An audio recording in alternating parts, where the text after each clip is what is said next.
ایک ایک دماد جس کی خواہش ہے کہ میری ساس مجھے ایسے ڈیل کرے جیسے ڈکی کی ساس اس کو ڈیل کرتی ہے، مطلب کہ اس کی ساس ہمیشہ یہ کہتی ہے کہ جو سعد نے کہہ دیا وہی ہوگا، جو سعد نے کہہ دیا وہی ہوگا، جو سعد نے کہہ دیا وہی ہوگا.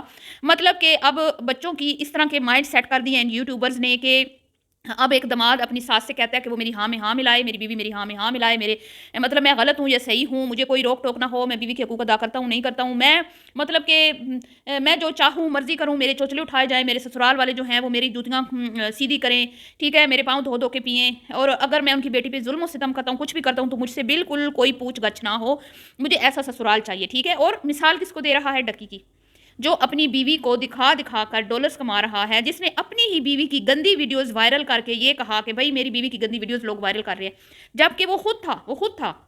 کسی کو نہیں پتا تھا کہ اس طرح کی اس کی بیوی کی کوئی ویڈیوز وائرل ہوئی ہیں، اس نے خود آ کے بتایا کہ اس طرح ویڈیوز وائرل ہو رہی ہیں. تو اب آپ سمجھ جائیں کہ وہ کوئی اور نہیں تھا، وہ خود تھا. تو اس طرح کے معاملات ہو رہے ہیں، گھر اجڑ رہے ہیں، بچیوں کو ڈائیورسز ہو رہی ہیں، مطلب ڈائیورس دے رہے ہیں لوگ، ماں بیٹے کے درمیان فتنے جو ہیں وہ برپا ہو رہے ہیں. اور ابھی میں نے کچھ دن پہلے بھی ایک ویڈیو میں بتایا تھا کہ ایک میری سبسکرائبر ہے، انہوں نے بتایا کہ میرے چھوٹے بھانجے نے اپنی اماں کے منہ پہ تھپڑ مار دیا، یعنی کہ اس کی بہن کے منہ پر.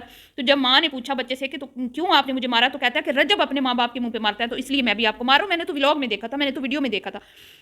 یہ چیزیں دیکھ دیکھ کے پھر آپ کہتے ہیں کہ ہم یہاں پہ آ کے ان سے جلتے ہیں، ان سے ہم جلتے نہیں ہیں، ٹھیک ہے جی. ہمارے سامنے ہمارے اپنے پیاروں کے گھر برباد ہو رہے ہیں تو ہم آ کے یہاں پہ بات کرتے ہیں. اب جی انڈیا والے بھی تھو کرنے لگے ہیں. کافی بین ایک چینل ہے جس کے اوپر بیٹھ کے ایک لڑکی ریویو دیتی ہے، اور انہوں نے ان کی ماں بہن ایک کی ہے جی، ان کی صحیح چترول کی ہے، بٹی ہو ڈکی ہو نانی والا ہو، اور اس نے، میں کہتی ہوں کہ وہ بالکل ٹھیک کہہ رہی ہے. میں یہاں پہ بالکل بھی اس کو یہ نہیں کہوں گی کہ آپ کون ہوتی ہیں ہمارے یوٹیوبرس پہ بات کرنے والی. ایک بات اس بندی کی سچی تھی. شرم آتی ہے جب اس طرح کے لوگوں کی وجہ سے دوسرے ممالک کے لوگ بھی ہمارے اوپر تھو کرتے ہیں، بڑا ہی دکھ ہوتا ہے. ٹھیک ہے، ہمارے پاکستان کے لوگ باہر جا کے اسکیم کرتے ہیں، اپنی عوام کو بدو بناتے ہیں، اور فیک کمپنیز، اور وہاں پہ لوگوں کے ساتھ مطلب کہ لوٹ مار، اور کتنے ہی کنٹریز کے ویزے بند ہو چکے ہیں پاکستان کے. کچھ ممالک پاکستانیوں کو اپنے ملک میں گھسنے نہیں دے رہے. بس اب ایک یوٹیوب رہ گئی تھی، اس پہ بھی ان لوگوں نے گند اور غلاظت مچا کے رکھ دی ہے، اور لوگ ہم پہ تھو کر رہے ہیں. تو اب بات کرتے ہیں جی کہ آپ کو پتہ ہی ہے طلاق کے ساتھ جو ہوا، اس کے بعد پھر ڈکی کا زوال شروع ہو چکا ہے جی. اور شام ادریس بھی بندرے یہاں پہ آ چکا، اور اس نے 7 سال پرانی جو اس کے ساتھ مطلب کنٹروورسیز اس کے ساتھ بنا کے ڈکی وائرل ہوا، اس کے سبسکرائبرز ہتھیائے، اور پھر اسی کے سبسکرائبر سے اس کو مار پیٹ کروائی، اس کی بیوی پہ تشدد کروایا. وہ ساری چیزیں جب اب کھل کے سامنے آئی ہیں، اس ٹائم تو اس کا ٹائم تھا نا، جیسے اب بھٹی صاحب کا ٹائم ہے، اس ٹائم اسی طرح ڈکی صاحب کا ٹائم تھا. تو کوئی بھی ماننے کو تیار نہیں تھا کہ ادریس جو ہے اس کے ساتھ ناانصافی ہوئی ہے. لیکن اب شام ادریس کی باتیں سب کو سچی لگنے لگی ہیں، اور اس وقت جو اس گروپ میں تھے، جو مار پیٹ کرنے والے گروپ میں تھے، انہوں نے بھی آ کے شام ادریس سے معافی مانگی ہے. تو اسے کہتے ہیں جی اللہ کے ہاں دیر ہے، دیر نہیں ہے اللہ کی ذات بے شک انصاف کرنے والی ہے. اور آج انصاف ہم اپنی آنکھوں سے دیکھ رہے ہیں.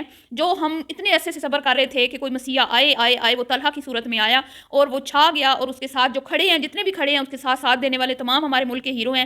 جہاں ہمارے ملک میں برائی پھیلانے والے چند مٹھی برابر لوگ ہیں، وہاں پہ اچھا کام کرنے والے بھی بہت زیادہ ہیں الحمدللہ. اور ہم ان سب کے ساتھ ہیں، ان سب کو اپریشیٹ کرتے ہیں، ہماری دعائیں ان کے ساتھ ہیں.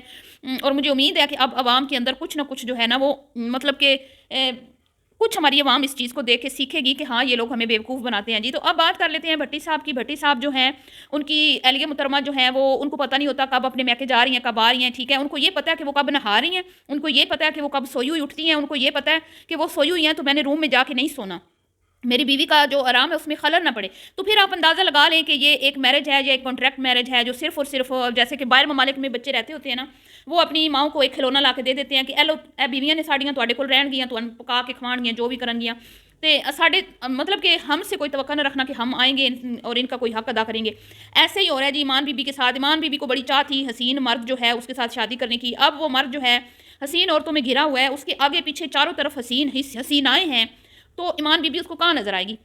ایمان بی بی میکے جائے، بھائی کا برتھ ڈے سیلیبریٹ کرے نہ کرے، اس کی جوتی کو بھی پرواہ نہیں ہے. وہ آتا ہے، سو جاتا ہے، بی بی کو پتہ ہی نہیں ہوتا.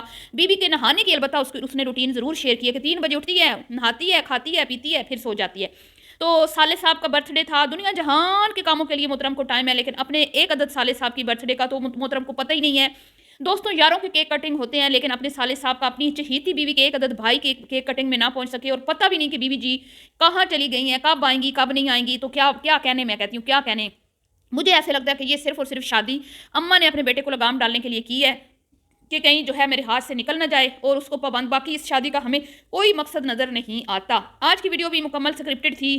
بھٹی صاحب کی پلاننگ کے تحت پروموشن کے لیے گئے, ٹھیک ہے, اور آپ کو پتہ ہے وہ پروموشن کس چیز کی تھی. اگر آپ نے اس کی ویڈیو نہیں دیکھی تو میں بتا دیتی ہوں جی. پاکستانی جو ہمارے مطلب کہ بھائی ہیں وہ بھی یہاں پہ یوٹیوب کی طرح ہی ایک ایپ لانچ کر رہے ہیں جس پہ ہم جس طرح یوٹیوب پہ کام کرتے ہیں اس پہ کام کر سکتا ہے کوئی بھی. تو اس کی پروموشن کے لیے محترم جو ہیں وہ تشریف لے گئے تھے, لیکن مسلسل اپنے ولاگ میں یہی کہتے رہے مجھے تو پتہ ہی نہیں ہے کہاں جا رہے ہیں, میں نہیں جانا چاہتا, بیوی کو نہیں بتایا, اماں کو نہیں بتایا, گھر والوں کو نہیں بتایا. مطلب کہ مکمل طور پر عوام کو بدھو بیوقوف بنانا, چونا لگانا. ان کو پتہ ہے نا بھائی عوام ہماری ہے ہی ڈنگر. وہ ایک نا یوٹیوبر نے کہا تھا یہ عوام کھوتا کھانے والی ہے اور اس کے پلے کچھ نہیں پڑتا. یقین کریں مجھے اب ایسے ہی لگنے لگا ہے. ہم پیٹ کے تھک گیا, لیکن آپ لوگوں کو سمجھ نہیں آتی کہ یہ لوگ آپ کو بدھو بنا کے مطلب کہ امیر ہوئے جا رہے ہیں اور ہمارے ملک کا غریب بیچارہ غریب سے غریب تر ہوتا چلا جا رہا ہے. لیکن پیکج لگوا کے وہ ان کی ویڈیو ضرور دیکھتا ہے. ان کو وہ ضرور امیر کرنے میں اس کا ایک بڑا ہاتھ ہے. تو چلیے جی ملتی ہوں نیکسٹ ویڈیو میں. ابھی کے لیے اتنا ہی. دعاؤں میں یاد رکھیے گا. اللہ حافظ.